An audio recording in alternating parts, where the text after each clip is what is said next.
আসসালামু আলাইকুম, কি অবস্থা সবার?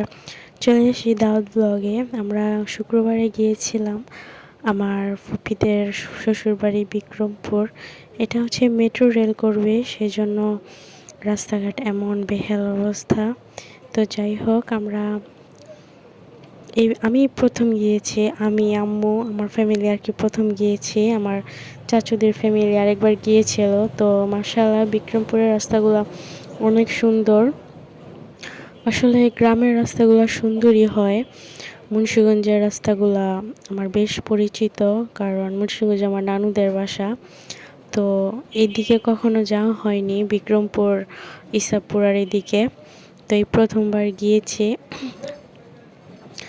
তারপরে আমি কিছু ক্লিপস নিয়েছিলাম মেমোরিজের জন্য, যেন মেমোরিগুলো থাকে।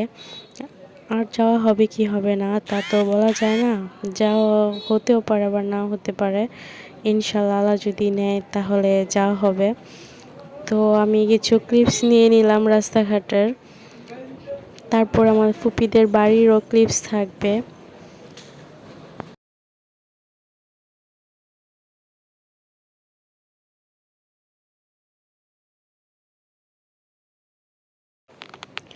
তো এক বাড়িতে যেই পাতাটা পেয়েছিলাম, মাশাআল্লাহ এত সুন্দর। তারপরে তো কিছু ফটো এখানে, কাঁঠালের মুচি।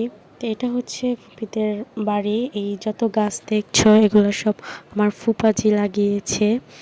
তো এখন আমার যেই দাওয়াতে গিয়েছিলাম সেটা হচ্ছে আমার ফুপির শ্বশুরের 40।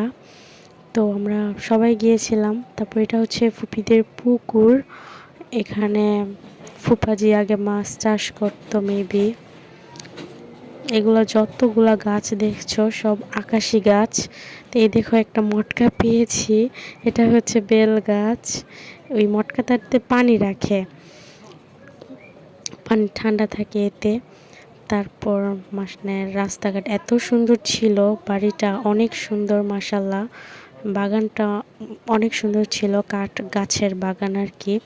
অনেক আকাশি গাছ আছে, তারপর হচ্ছে অনেক গাছ আছে, আমি এত গাছের নামও জানি না, আমি শুধু আকাশি গাছের নামটা শুনেছি আর কি। তো এটা হচ্ছে আমার সব গাছ আমার ফুফাজি লাগিয়েছে। ফুফাজি এখন আর নেই, 4 বছর 5 বছর হবে আর কি ফুফাজি মারা গিয়েছে। তো সবাই দোয়া করো আল্লাহ যেন ওনাকে জান্নাত নসিব করুক, আমিন। তারপরেই তো আমরা ঘুরে ঘুরে দেখছিলাম। এখানে গ্রামের বাড়িতে কেউ থাকে না, সবাই ঢাকা থাকে। তো আমরা যে যার মতো পিকটিক তুলছিলাম আর কি, আড্ডা দিচ্ছিলাম। এটা হচ্ছে আমার রাজকন্যা। তারপরেই তো ঘুরে ঘুরে দেখছিলাম কেমন। তো সবাই ভালো থাকবে, আল্লাহ হাফেজ।